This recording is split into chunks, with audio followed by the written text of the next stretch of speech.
Assalamualaikum warahmatullahi wabarakatuh. Perkenalkan, saya Khaira Nabila dengan NPM 230410301009. Di sini saya akan menjelaskan tentang penyelesaian soal termodinamika. Untuk soal yang pertama, diketahui H sama dengan 60 cm, kemudian kita akan konversikan ke dalam satuan meter, sehingga diperoleh 0,6 meter. Kemudian gravitasi sama dengan 9,8 meter per second kuadrat, densitas 13,5 gram per cm kubik. Kemudian kita konversikan sehingga didapatkan 13.500 kg per meter kubik dan tekanan absolut sebesar 90 kPa. Kemudian yang ditanya adalah tekanan atmosfer. Kemudian untuk penyelesaiannya kita dapat menggunakan rumus tekanan absolut sama dengan tekanan atmosfer ditambah tekanan hidrostatis. Di mana pertama kita akan menghitung tekanan hidrostatis terlebih dahulu. Rumusnya rho dikali gravitasi dikali dengan ketinggian. Kemudian kita substitusikan nilai yang telah diketahui sehingga diperoleh hasil sama dengan 79.380 Pascal, atau kita konversikan ke dalam satuan kilopascal sehingga diperoleh 79,38 kilopascal. Kemudian untuk mengetahui nilai dari tekanan atmosfer dapat menggunakan rumus tekanan absolut sama dengan tekanan atmosfer ditambah tekanan hidrostatis. Kemudian kita substitusikan nilai tekanan absolut yang telah diperoleh dan tekanan hidrostatis yang telah diperoleh sehingga diperoleh tekanan atmosfer sebesar 10,62 kilopascal.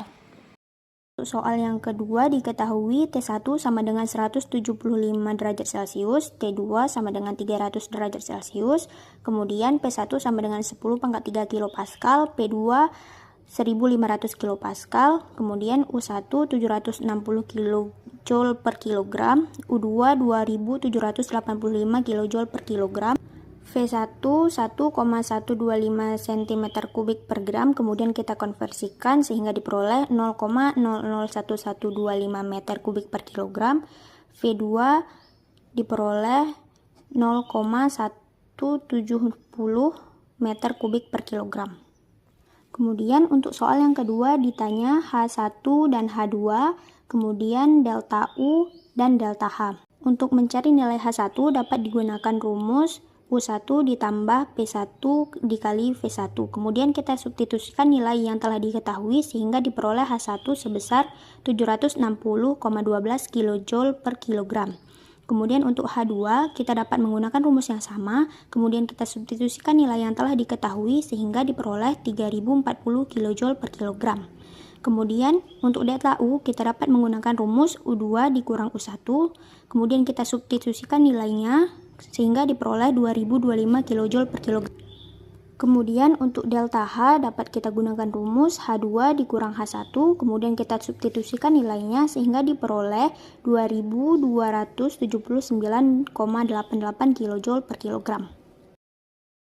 Kemudian untuk penyelesaian soal nomor 3 diketahui T1 sama dengan 50 derajat Celcius, kita konversikan ke dalam Kelvin sehingga diperoleh 323 Kelvin, kemudian P1 sama dengan 3 bar. Kemudian T3 sama dengan 150 derajat Celcius, kita konversikan ke dalam Kelvin sehingga diperoleh 423 Kelvin. Kemudian P3 diketahui 8 bar, CV sama dengan 5 per 2R, CP sama dengan 7 per 2R dengan R 8,314 Joule per mol Kelvin. Kemudian untuk soal nomor 3 yang ditanya adalah W, Q, delta U, dan delta H. Kemudian untuk penyelesaiannya melalui proses isokorik dengan T2 sebesar 423 Kelvin menggunakan rumus P2 sama dengan P1 dikali T2 per T1. Kemudian kita substitusikan nilai yang telah diketahui sehingga diperoleh 3,93 bar. Kemudian untuk mencari delta U1 dapat menggunakan rumus N dikali CV dikali T2 kurang T1. Kemudian kita substitusikan nilai yang telah diketahui sehingga diperoleh 2078,5 Joule. Kemudian W1 sama dengan 0, Q1 sama dengan delta U1, maka nilai Q1 sama dengan 2078,5 Joule. Kemudian untuk proses isotermal dengan T2 sama dengan T3 yaitu 423 Kelvin, P2 sebesar 3,93 bar, dan P3 sebesar 8 bar. Kemudian dapat kita gunakan rumus V3 per V2 sama dengan P2 per P3. Kemudian kita substitusikan nilainya sehingga diperoleh 0,491. Kemudian untuk mencari W2 dapat kita gunakan rumus N dikali R dikali T2 dikali ln V3 per V2. Kita substitusikan nilai yang telah diketahui sehingga diperoleh min 2502,5 Joule. Kemudian Q2 sama dengan min W2, maka Q2 sama dengan 2502,5 Joule. Kemudian delta U2 sama dengan 0 Joule, kemudian W total diperoleh sebesar min 2502,5 Joule, kemudian Q total diperoleh 4581 Joule, kemudian delta U total diperoleh 2078,5 Joule. Kemudian untuk delta H menggunakan rumus N dikali CP dikali T3 dikurang T1, kemudian kita substitusikan nilai yang diketahui sehingga diperoleh 2909,9 Joule. Sekian penjelasan dari saya. Mohon maaf apabila terdapat kesalahan. Wassalamualaikum warahmatullahi wabarakatuh.